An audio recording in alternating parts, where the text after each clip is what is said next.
Sarma uz kādu laiku iekārtojās Vaļas mājā, nelielā istabelē. Kā iepriekš sagatavojusi nākotnes augsni, Sarma veikalu noliktavu pasēdēšanās bija Vaļai izkratījusi sirdi, protams, visu piepušķojot sev par labu. Donāts tāds saīdzis pēdējā laikā, laikam sadomājies, ka viņa tās pāris reizes, kad pēc darba ar kolēģiem pasēdēja, ka ir sameklējusi citu. Viņa taču neko ļaunu, tik grib pabaudīt sieviešu runas. Vaļa un pārējās var tak apstiprināt, ka Donātam ir tik likumīga sieva. Mājās ar viss vienai. Vīrs, kā atnāk no darba, tā gultā, kājas gaisā, jāatpūšas. Sieviete sapratīs, kā ir, kad visa par daudz. Tāpēc nolēmusi, ka vajag kādu laiciņu padzīvot atsevišķi, lai vīrs saprot, cik daudz ir visa bijis uz sievas pleciem, izbaudot to visu saviem. Sarma nojauta, ka tie, kuri vai kuras būs viņas pusē par lēmumu atstāt ģimeni, tādu būs gaužām maz. Arī par šo bija padomāts. Vēl kādi pāris sirdi aizkustinoši teikumi, un Vaļa jau ir tajā komandā, kura būs it kā Sarmas aizstāvi. Donāta laulātā zināja, ka Valentīna, jeb kā ierastāk Vaļa, bija ļoti aktīva un komunikabla sieviete. Aiz kolhoza priekšsēdētāja viņa kā otrā, kurai bija neoficiālā teikšana. Sarmas kolēģe bija ne tikai maizes veikala vadītāja, bet arī sekoja un koriģēja vēl daudzas citas rajona jomas. Piemēram, vai atbalstīt, vai klupt kā vārnām virsū kādai vai kādam, kurš ir pieņēmis kādu lēmumu, kurš vaļasprāt nav labs. Šai sievietei bija liela teikšana, jo, lai dieviņš stāv klāt, ja viņa nolems ar savu svītu kādu noēst no zemes virsas. Visa šī sacerētā nomelnošanas kampaņa pret savu vīru bija tikai tāpēc, lai pašu neizēt. Pirmais – no veikala, otrais – lai neizstumj no sievu stingri pastāvošās hierarhijas, un trešais – lai neaiziet viss par tālu, ka jāmeklē būtu citur mājas, blakus rajonos. Varbūt kādam radīsies jautājums, kāpēc Sarma nedevās pie vecākiem uz garāku vai īsāku paciemošanās laiku. Tur bija savi iemesli. Pirmais – Sarmas tēvs, kas to lai zina, kurš tas ir. Kaut kad jau mammai tika prasījusi. Mamma tik noraustie plecus, nosauca pāris vīriešu vārdus, kā saka lozē pati, kurš no viņiem. Kad jau bija pusaudzes gadi, tad viņu mājā sāka dzīvot Aivara onkulis, tā iesauca Sarma, mammas otrais vīrs. Tāds lāga cilvēks, bet Sarmu viņš kaitināja. Kur var būt tik mierīgs un kluss, kā būtu aizmidzis visu laiku? Savukārt mamma, ātra, kustīga kā kļavas lapa rudenī, kura ļaujas, lai vējš to patrenkā pa pagalmu. Kur viņi tādi pretstati kopā, bet nu lai, ne jau Sarmai ar viņu kopā jādzīvo. Kaut kur jau ar savu mammu līdzība bija. Izskats tas viens, bet raksturo ar abas straujas, reizēm nesavaldīgas, tāpēc viņu starpā bieži bija nesaskaņas. Jau kad meita nolēma iziet par sievu pie Donāta, tad mamma kā pariģis kladzināja, ka šis nu tiešām nebūs tas īstais. Tagad zem mammas pajumtes klausīties visu šo vēlreiz? Nu, nē, paldies. Aivara onkulis, tas jau cilvēks gadus 3 visu noraugās no kalniešu kapiem. Pie Donāta vecākiem viņa tak nelēks atklātā ugunī. Tie jau nebūs, kuri vedeklu atbalstīs. Donāta vecie ir no tās sugas, kuriem svarīgas visas tās ģimeniskās vērtības, kuras nav ne pieņemamas, ne saprotamas Donāta sievai. Ar šo ir izteikts viss. Nekāda tur prātīga runa, kur nu vēl dzīvošana zem tās mājas jumta nesanāks. Nabaga kolēģis atbalstam vaļa līdzjūtība nolēma tad izrādīt šādā veidā, dodot pajumti izmocītajai sievietei. Sarma skaidri zināja, ka ar Valentīnas palīdzību viņas lēmuma atbalstītāju pulks nebūs mazs. Nolikusi savas 2 lielās somas, viņa apsēdās uz krēsla, kuram no daudzajiem sēdētājiem bija izlodzījušās kājas. Pārleda skatienu pār nelielo telpu. Nenosakāmas krāsas sienas, jo laikam ekonomējot laiku, tad uz tām bija pa visiem šiem gadiem dažādo toņu slāņi. Tie sajaucoties viens ar otru un viens virs otra veidoja grūti saprotamo nokrāsu. Gulta kā izmīcīta sienaguba. Bufete, kuras vislielākais sabiedrotais bija putekļi. No citiem, lai noslēptu, kas nav jāredz, tad tie pārsedza visu, gan plauktus, gan dažādās lietas, kas tur bija pavirši saliktas. Liels pīts gross, kurā kā nodevējs tupēja pāris sīpolu mizas. Senlaicīts konsoles galdiņš, uz savām garajām kājām, kā zirneklim, turēja pakaltušu mājas svētību. Laikam, lai glābtu kaut kā vēl izmocīto istabas augu, tad tas ar visu uzparikti bija novietots pie vienīgā istabas loga. Gaisma tur bija skopa tāpat kā Sarmas mīlestība pret savu meitu. Logs bija mājas ziemeļos, kur par saules stariem varēja tik sapņot, un tajā mājas galā auga veca kupla liepa, kurai laikam kāds bija uzdevis uzdevumu – plaši izplast vecos zarus, lai neviens nomaldījies stars tad netiek klāt. Istabas pagaidu jaunā iemītniece jutās it kā būtu pieņēmusi svarīgu un pareizu lēmumu. Nav ko šaubīties. Bērns pie miesīga tēva, badā tak neļaus nomirt.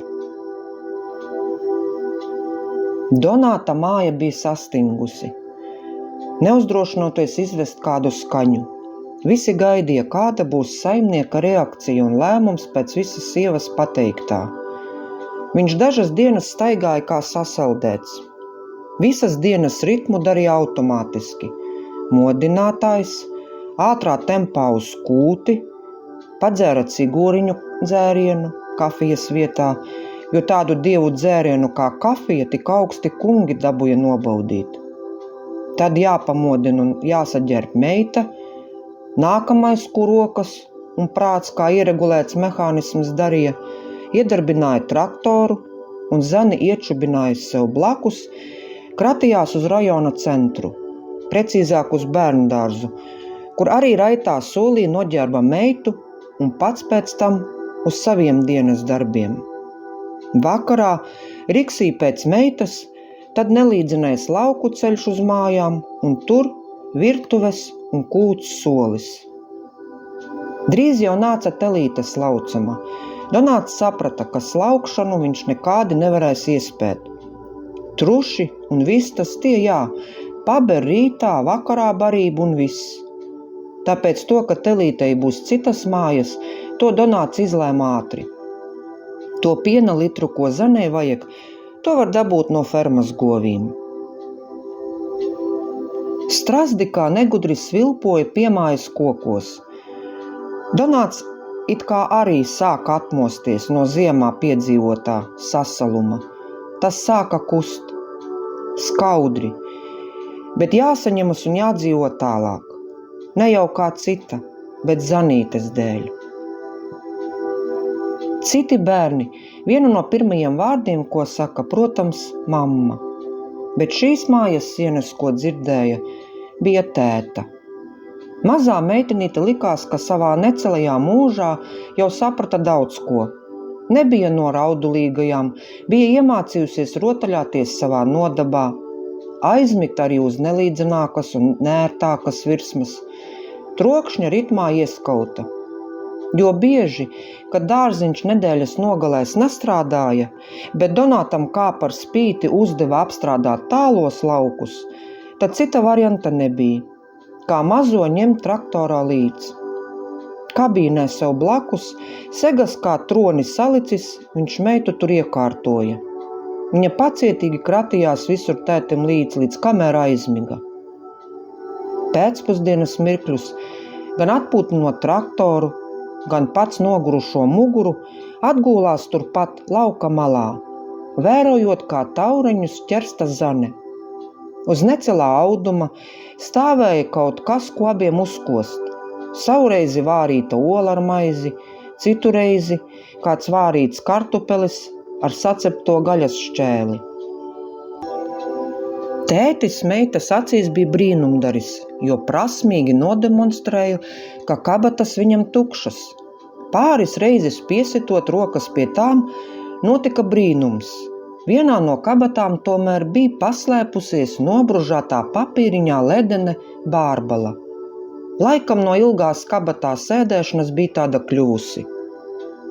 Kamēr Zane spēlējās turpat, lauka malā ar akmentiņiem, un kamēr cigarete tupēja starp zobiem Donāta mutē, tikmēr viņš prātoja par tālākām dienām. Vecāki dzīvoja Kurzemes pusē, tuvāk pie jūras, bet pats uz šo dzimtās zemītes otru malu bija atbraucis kā jaunais smagās tehnikas speciālists, kuru pēc skolas beigšanas norīkoja uz šejieni. Pamest visu un doties kopā ar meitu pie vecākiem? Bet kas tur viņu gaida? Ne savas mājas, ne sava teikšana, jo tēvs ļoti mīlēja, lai viņam ir galavārds jebkurā jautājumā. Labi, ka Donāts nedzīvoja tajos laikos, kad sievu vai attiecīgi vīru izvēlējās vecāki, jo tad bez liekām šaubām vecais saimnieks būtu ātri sameklējis dēlam sielu, kuram pašam ir pa prātam.